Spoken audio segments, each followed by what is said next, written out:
तो जय जगन्नाथ सांग मैंने केमती अच्छे आपण मैंने बहुत भलरे थे। तो आसी समय डेरी न करी चलते वर्कआउट स्टार्ट करे। वर्कआउट भितर आपण मानक गोटे एंटरटेनमेंट करने मु नहीं आसी आज गोटे क्वेश्चन आपण मानक कहीं सब वर्कआउट देखी देखिक माने आपण मानक विरक्त लगे बोले से आज गोटे क्वेश्चन पचारि बोली आसी कि कमेंट रे लिखंतु किए जानिछंती। तो क्वेश्चन टा होचे हमर श्रेष्ठ गुरु किए, सर्वश्रेष्ठ गुरु होची किए।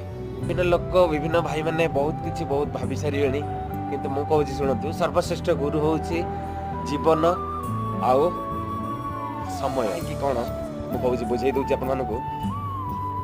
कहीं जीवन आमको समय उपयोग कर शिखई दी था। ठीक ना, जीवन आमको समय उपयोग करने शिखई थाए। आ समय आसिले समस्ते जीवन मूल्य ही बुझीपारती। समय आमको जीवन मूल्य ही बुझे दी था। ठीक ना लगे भूल जब ठीक लगे निश्चित रूप लाइक करदे।